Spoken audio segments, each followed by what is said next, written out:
all my trauma folks out there. Welcome back to The Walking Dead, Season 7, Episode 13, Bury Me Here. As Whoa, always, whoa, whoa, whoa, joined whoa, here. whoa, whoa, whoa, whoa, whoa, whoa. You would say welcome back to other Robert, not welcome back to The Walking Dead. Well, You, we you, already you did messed it once, up. so, I... Yeah, you messed it up. You don't have to redo it. Just practice. Well, we're live, so can't. Yeah, it's impossible to redo. But, as always, joined here by the one correcting me over here, Rob. Whoa. Hey, it says, hey, you're just the other. My name's Robert. I'm the one on the channel. My name's right there. So The other Rob. And I'm the Robert. So together, it's the other Robert. Yeah. Bury me here, Rob. Bury me here. Well, two characters died, which one of the deaths was crazy. Like it was like crazy, and like no one had a real reaction to it. Then everyone else was really sad for the other death. I thought the beginning of it myself was pretty boring, but after like the first half an hour hump, I really liked it. Yeah, I thought it built up nicely. And it built to the two scenes you're talking about. I guess we can pretty much say it, right? Spoiler. Yeah. It's the reviews. Yeah, Ben and Richard. When Ben got killed, at that point, I at least for me, I was hooked. At that point on, I think the rest of the episode was smooth sailing in terms of being hooked into it. But yeah, I thought it was a good episode. Not the strongest episode of this half of the season, but still not a weak episode by any means. It was good and it was powerful. When Morgan lost it at the end, that was something that I was really buying into, especially with what we know of Morgan, how far we've gone with Morgan, and Morgan was crazy. Clear. He went clear. Clearly crazy, and I dug it. Yeah, he went clear. That was a nod back to the season 3 episode Clear, which was a fantastic episode. But season 3 is a fantastic season of this show. It's like it's the best, I would say, next to 2. See, that's pretty controversial for a lot of people. I love 3 as well, but I love 3. Yeah, I think 3 is a fantastic season. Clear was a very strong episode, and that was just a little nod back to, and we even saw Clear a couple times in his breakdown. But Morgan and Carol, I think, were the two kind of main takeaways from this episode, and just their changing demeanor from both of them. Yeah, though I have to say, I do think it's interesting how the Saviors, like, I understand why they don't give Ezekiel anything in terms of like respect, but like they really were down on him in this episode, especially when he was called Your Majesty by I think it was Greg. Was it Greg that called him it?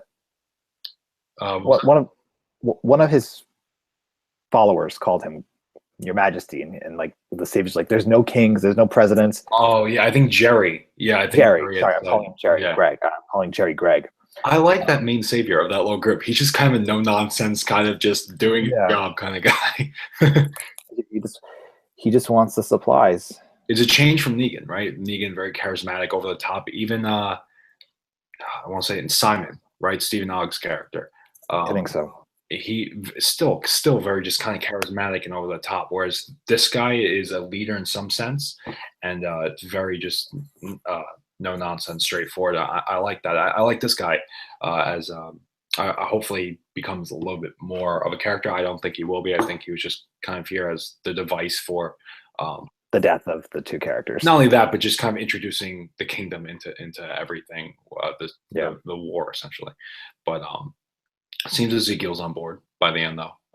Oh, he has to be. And oh my God, the way Morgan killed Ben.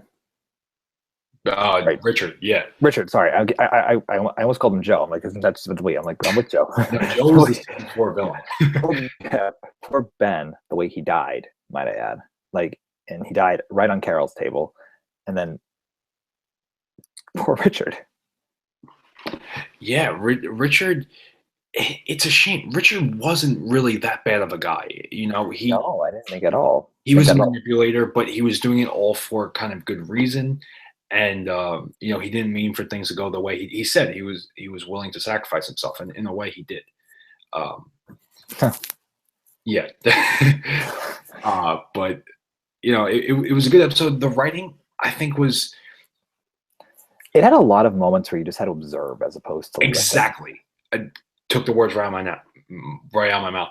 Exactly. It was a nice story, a nice build. You just kind of hang back and just observe, like you said, and let the story take place. And then by the end, it was really, really a roller coaster ride in terms of where it brings you this episode. So I think the writing was definitely very strong for the episode. I thought all the characters did well. We saw more of Ezekiel. I think Ezekiel's killing it.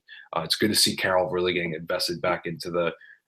And also, speaking of Carol, she found out about the death of Glenn and Abraham finally, which I think, which was a very, very powerful moment, and only has enhanced her drive to go get rid of the Saviors. And she also found out that Rick's group is enslaved to them as well. I think a lot of us have been waiting a while to have a scene like that between Carol and Morgan, where essentially they're so polar opposites of where they were a season ago. Morgan just killing a bunch of everything this episode, and then just in a rage, just telling Carol everything, and he's he's losing it a little bit, right, in this episode. And just to have Carol kind of cry, which is she's built up this hard exterior and everything. It was very different than what we would have had from these characters a season ago, and I liked it a lot. Yeah, no, I was a big fan of that. I really liked it. And I'm very curious to see where this goes now with not only the kingdom possibly joining the war, but Carol and Morgan specifically. I really want to see how this. Well, yeah, because now it looks like we have Carol and Morgan, Sasha and Rosita, I believe. Going after Negan, all separately, but still going after him. Right. Yeah. We'll have to see. We'll have to see next week's episode. The season's definitely building up nicely, and I think the last episode definitely is going to be a pretty intense episode, and then leading us into a pretty intense season 8. Oh God, I know. So, but anyway, I think we covered it. I think we I liked the end of it. You liked the whole thing. Good episode. Absolutely. So this is the part where we want to know what you guys thought about Buried season 7, episode 13. Let us know down below and subscribe because it takes around that much effort to do so. And until next time, you have been traumatized. Bye, guys.